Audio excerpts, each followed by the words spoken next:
John chapter 18, verses 33 through 38. Then Pilate entered the headquarters again, summoned Jesus, and asked him, "Are you the king of the Jews?" Jesus answered, "Do you ask this on your own, or did others tell you about me?" Pilate replied, "I am not a Jew, am I? Your own nation and the chief priests have handed you over to me. What have you done?" Jesus answered, "My kingdom is not from this world. If my kingdom were from this world, my followers would be fighting to keep me from being handed over to the Jews. But as it is, my kingdom is not from here." Pilate asked him, "So you are a king?"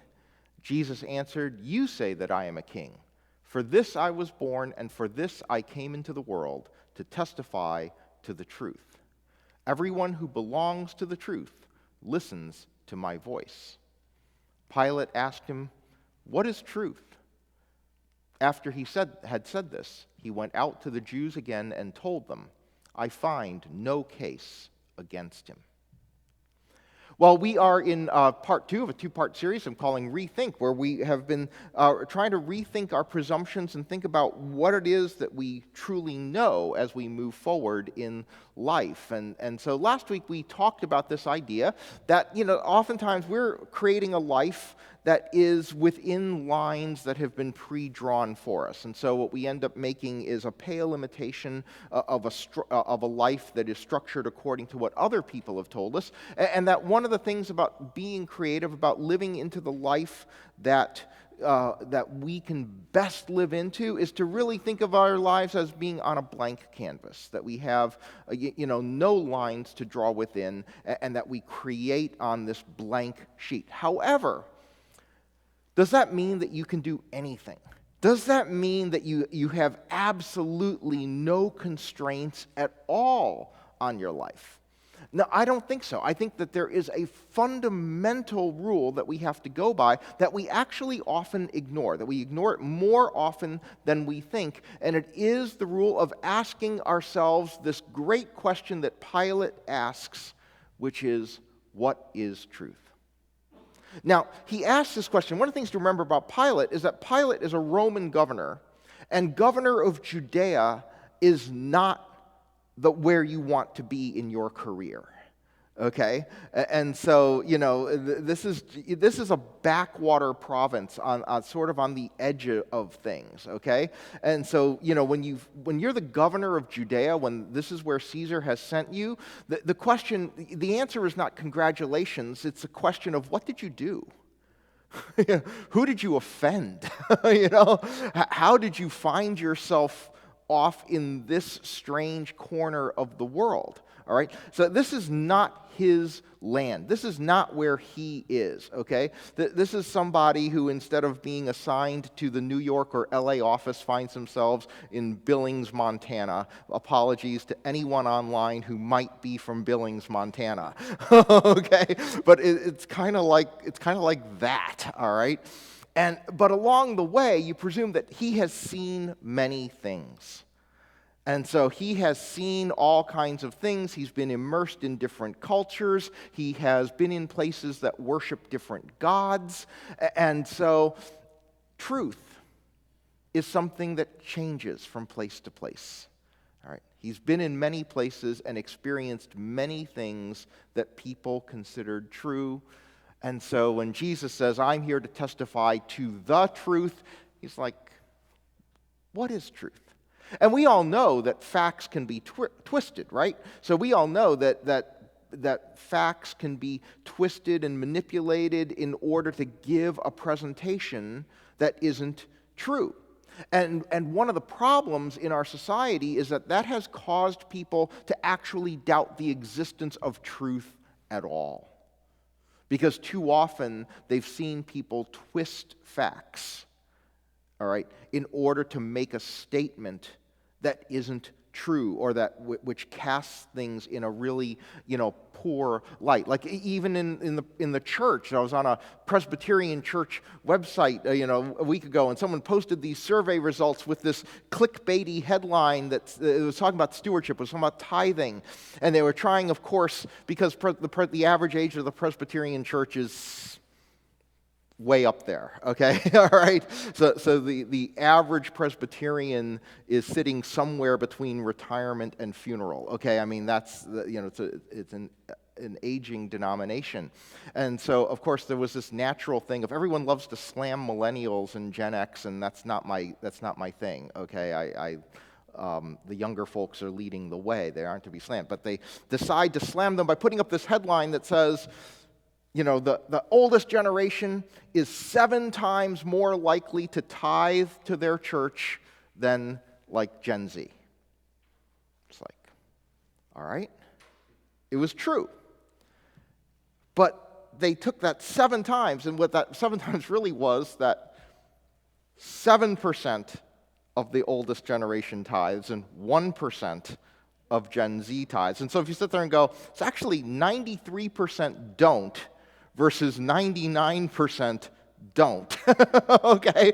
And that number looks a lot different.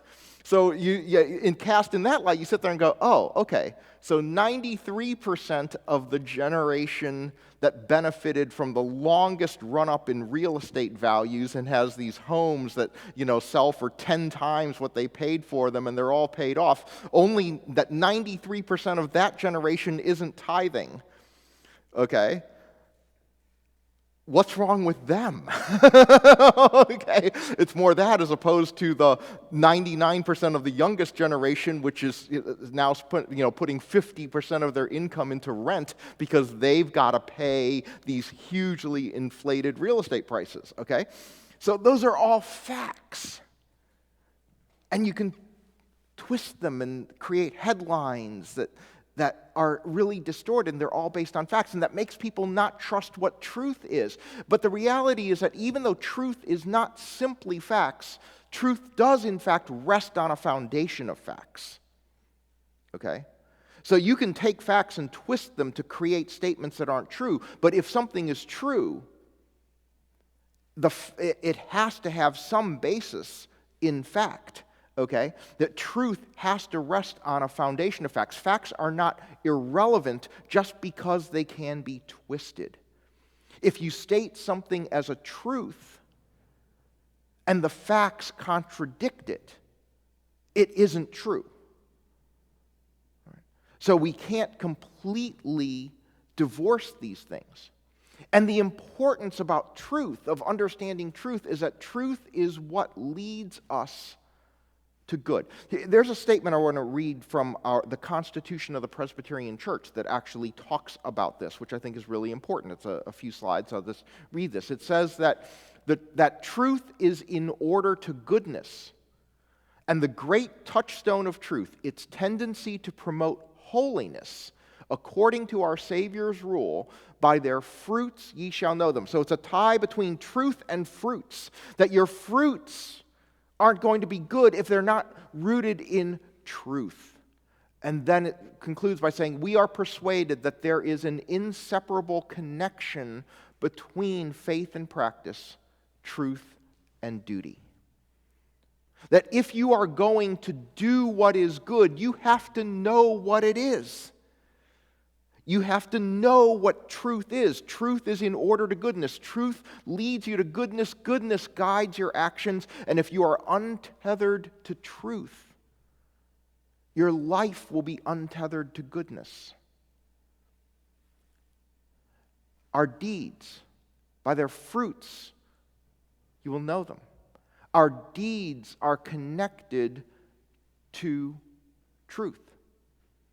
If we're living by truth, our lives will show that we're living according to truth. It will show up in the way we live. I get asked often by funeral homes, I get called to do funerals for people who I've never met. Okay, so if a person dies and they go and the funeral home asks them, do you want clergy to preside at the funeral? And they say yes, and they're like, well, we'll call your church for you. They're like, we don't have one.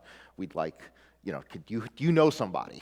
Okay, so I get called a lot to do funerals for people that I have never met. And there are some religious traditions I'm sort of the generic Protestant call, okay? And there are a lot of religious traditions where it's okay for the clergy person to simply come in and read the liturgy, okay?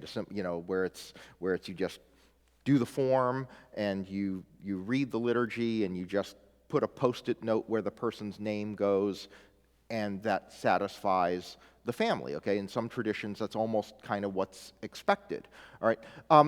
That's less so in the Protestant tradition, and in the Presbyterian tradition. We would prefer, and I certainly would prefer, to not do that. I prefer to at least know something about the person, to be able to say something about the deceased. So I always schedule a call with the family, and often the surviving family are on at once, because they've often gathered together. So I'm often on speakerphone on their phone, and there's a question that I like to ask them, and it's a really simple question. I say, "Can you give me 3 words to describe your loved one? What are 3 words that describe your loved one?" And I always get 3 really nice words. I've never gotten like, well, nasty, weak, and a liar. Okay, I've never, I never get that, okay? So I always get 3 nice words. Great, so that's a start. Then I ask a question to follow it up. It's a really simple question. Can you give me some examples? Can you give me some examples? Now, sometimes you have like the children on the call, and it works great. You say, "Give me some examples," and they start sharing stories. So sometimes they're like, "Oh yeah, my mom, whatever, was really welcoming person." And then you go, "Can you give me some examples?" And they go, "Oh yeah, our house was the one where all the neighborhood kids would come to play after school. And I remember the time that my mom made these cookies, and Johnny from the next block," and the children start sharing all these great stories about these wonderful qualities that the deceased had. Sometimes, crickets. Can you give me some examples? Let me think. Like you said, your mom, your dad, whatever, was a really loving person. Can you give me an example? Nothing comes to mind. You know what? Both of those reflect truth. Both reflect truth. Because truth needs to be backed by facts. It needs to be backed by examples. And those examples, those truths, are really important. They're important because they show us what matters. They show us how we actually are living into what is true and what is good. And they can also be used to encourage others. Like Thanksgiving's coming up on Thursday. And a lot of families have a tradition, go around and you give thanks, right? And a lot of times those thanks are, personal. I give thanks for my siblings, I give thanks for my parents, I give thanks for whatever. But I am going to encourage you to maybe add one thing to it. And when you give thanks for a person, say why. Give a specific trait. I give thanks for you because you are X. And give an example. I give thanks to you for your helpfulness because I remember that time when I needed help and you did this for me, and that sticks out in my head. See, not only does that put some real meat, some real, flesh and bones on the gratitude, all right, to say why, it will also remind people of their need to live up to that. It will remind them, oh yeah, if this is who I am, if this is the kind of person I am, I need to live into that, And that's one of the things that we need to always do, is to remind ourselves to live up to these truths that we may think exist about us. I mean, if you ask yourself, what is the truth about you? Who are you? What about your goals? Are your goals in life actually good and noble? How about the heroes that you have in life? very difficult for people when they learn uncomfortable truths about America. They think of themselves as patriots, and then they learn some pretty uncomfortable truths about our society. What's the truth? What are the 3 words you would apply to yourself? And what are the examples that you would give? See, that kind of tells you whether you actually are the person that you say you are. See, again, very few people. If I ask you 3 words about yourself and you give me 3 negative words, we're going to have a little chat about self-esteem. Okay. But if you give me 3 words about yourself and I can't think of a single example in any of those, we're going to have a chat about hypocrisy. So are you actually who you think you are? Can you give examples? Are your goals noble, truly?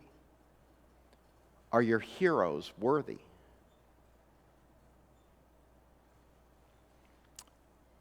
Because that says whether the truth is simply something that you state as something you agree with, that you say you are in line with, or whether it's actually a part of who you are.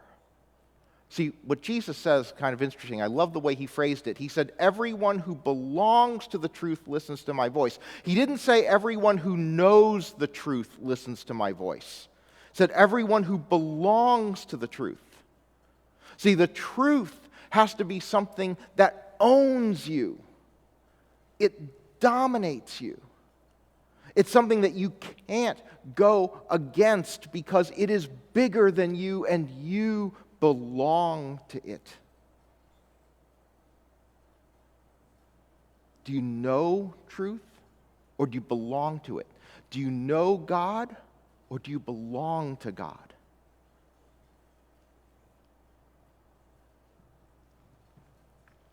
What truths do you belong to? What overrides everything else where you say, I would be true to this regardless. I would be true to this even at risk. I would be true to this even at the cost of my life. Because character is ultimately commitment to truth even when it's inconvenient, even when it's scary. Are you kind? Are you kind only when it's convenient? Are you generous? Or are you generous even when it hurts? See, when you don't belong to truth, stress will knock you away from it. See, the very last thing that Pilate says in this passage is so telling. He says, I find no case against him. I find no case against him, and yet ultimately we know how this story ends. We know that Pilate consents to the crucifixion of Jesus despite the fact that he does not believe he's guilty of anything.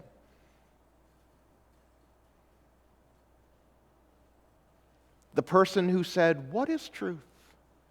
The person who was untethered to truth, not anchored to truth. It showed. It showed in the fact that he was not willing to stand up for the fact that he knew that Jesus was innocent and yet allowed him to be crucified. That's a pretty extreme situation that most of us don't have the power to do. But I'm sure that each of us does this in our lives. That we allow the concerns we have for our own careers or our own ambitions or whatever to override what we know to be true. And we can be lured in to sacrificing truth for our own needs. See, the truth is bigger than we are. As Jesus says, my kingdom is not from here. Jesus said he was testifying to a truth that was from a larger world.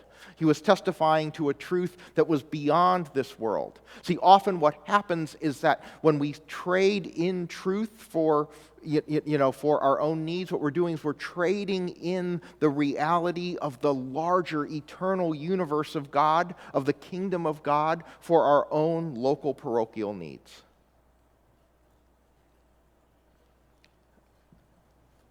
When that happens to us, we have to remember that that is the flaws of this world creeping into the idealism of the world beyond. And you're actually going to hear that in a lyric in our closing song that Sarah will be singing. There's a lyric in there, when friends betray us, when darkness seems to win, we remember that this is not our home. That those flaws, those problems that we see, is this world overwhelming the kingdom.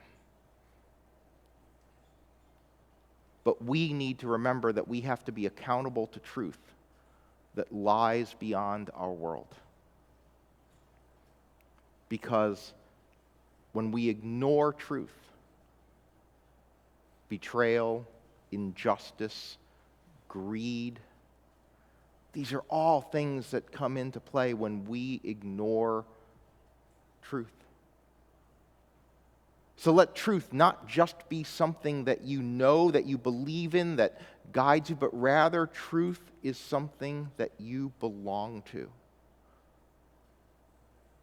And as Jesus said, those who belong to the truth, listen to my voice. Because it owns them, it dominates who they are.